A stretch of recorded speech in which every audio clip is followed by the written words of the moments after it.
Hi, my name is Eris, and today we are looking at 5 easy and unique starter houses, and we'll also talk about a few ways we can upgrade them. Let's get to it! First up, if your home is constantly under attack from a chest monster, why not make that chest monster work for you and have a chest monster house instead? Never be without storage when you're living inside of, well, your storage. You can keep every single piece of cobblestone that you mine up. This is truly functional living, and all you need to get started is just some wood. Barrels provide some texturing options with their 3 faces, and because they can be put in different orientations, you can also play with patterns. Even the staircase is storage, and you can still reach the barrels below and behind the chests. This house is easy to upgrade by adding in a few hoppers to make a cooking or smelting station. If you're really ambitious, build your whole house to look like a chest made out of chests and barrels.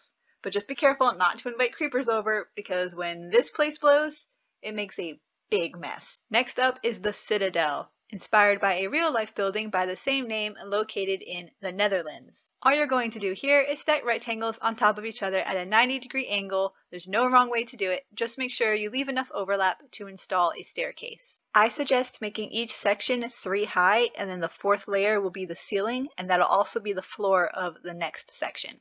So the section above the floor will be on the same level as the ceiling of the section below. So that's where they intersect. Add in some structural beams for a bit of realism, but it's definitely not necessary. It's just purely aesthetic. Make use of roof spaces as a lookout, as a gardening area, as a promenade deck to lord over your dominion, or really just something to help kind of break up all that empty space. When you're ready to upgrade, switch out your wood accents for glass and fancier blocks like the copper that I used here and some warped wood. Next up is Tiny Foot. Like the first house, this one uses the most common and generally easiest to obtain blocks, wood, and cobblestone. It makes use of vertical space. It does require a lot of wood, but you can replant right outside your ladder and build your living quarters above the canopy. Save the trees! We're going to have a central pillar of cobblestone with a ladder to get between each level and a trapdoor between each. You could start with a bigger bottom level and then get smaller going up, but I like this one instead because it's unusual and it reminds me of an ice cream cone. The height of this build makes it easy to spot from a distance, which is particularly useful if you are someone who is prone to getting lost like me. Upgrading here would be switching out fence windows for glass and then also switching to nicer materials if you would like. Now let's take a look at Free Spirit Spheres, another build inspired by real-life architecture. A collection of buildings going again by the same name, Free Spirit Spheres, located on Vancouver Island in Canada.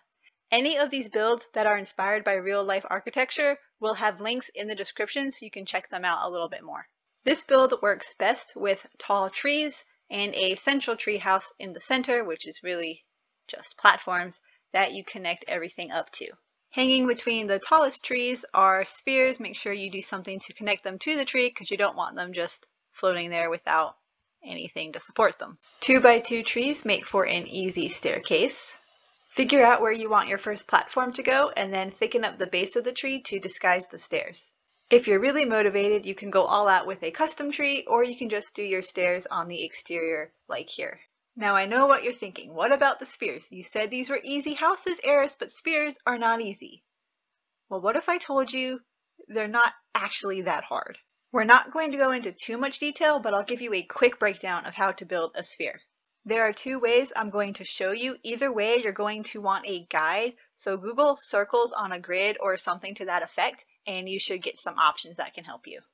We're just going to be building the top half in these examples. The first method works only in horizontal slices. The cross represents the widest point of the circle, and I put a gold block in the middle just to kind of help you guys visualize. Using that guide you looked up, pick the circle that has the diameter that's from one side of the circle to the other, that is as wide as you want, and go ahead and build that first. For the next horizontal slice, you're going to go 1 circle size smaller. So this circle has a diameter of 7, so we're going to go down to 5, and we're just going to build that circle with a diameter of 5 right on top of this one. I'm going to switch to a different material. That way you can kind of see the different layers that we're working in. Then you're going to repeat this process going down 1 circle size each time until you filled in all the blank spaces. So I went from 7 to 5, then I'm going to go to 3, and then you'll see there's just 1 spot left, which will cap off.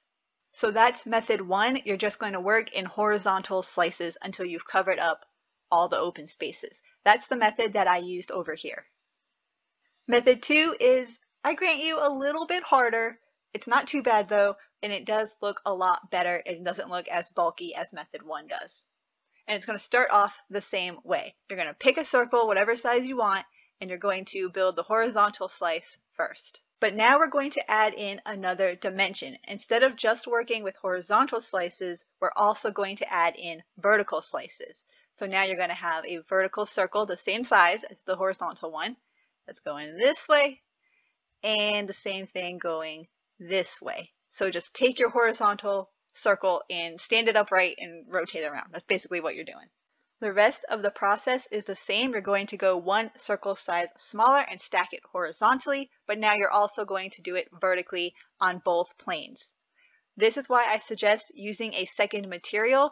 The bigger your sphere is, as you're going in smaller, it's going to get hard to tell which circle is which. So if you switch between your materials and then just replace the second material later on, it'll be a little bit easier to tell where you're working. Now that is a much better sphere in a game of blocks than that one is. Method 2 is the method that I used for these spheres, and I think they look a lot better than the other ones.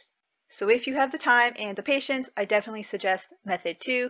It's a bit more work, but your build is going to look a lot better. Now that we have our spheres, connect them with bridges, connect them to your central treehouse. If you decide to build a central treehouse, you need some way to get into your floating balls. And when you're ready to upgrade, just switch it out for nicer materials. Last up is the Cactus, again inspired by real-life architecture, this time by a building called the Urban Cactus, also located in the Netherlands. The Netherlands proved to be a hotspot unintentionally of inspiration for this video. Like the Citadel, the Cactus is a repeated shape stacked on top of itself at different angles. Instead of rectangles, we're working with ovals. Just do them freehand. They're not supposed to be perfect ovals, and just stack them on top of each other at a wonky angle. As with the Citadel, I suggest each section to be 3 high, and then the 4th will be the ceiling and also the floor of the next section. Where your ovals don't overlap, you can turn them into a bit of farmland or a little, I don't know, park area. This is a very open and airy build with lots of light. Throw in a few support beams if you want that touch of realism. Keeping the farmland hydrated might require a bit of creative problem solving. I decided to use the water as sort of a feature and have it spiral down between each layer. I covered up the dirt from the farmland with trapdoors, and when you're ready to upgrade this build, just switch out the material. So in the first example that we saw in the biome, it was made with white wool. This one is made with concrete. So we're just going to plop in a bit of concrete, and there you go. You can do this kind of sporadically, and then that gives you some texturing throughout your build, which also allows your build to evolve little by little rather than you having to go in and like change everything all at once. So it's another way to just kind of keep it fresh and keep your build evolving. And there are our 5 easy and unique starter houses. I think the Cactus is my favorite. I like that it's a wonky shape. Which one is your favorite? Which one are you going to try to build?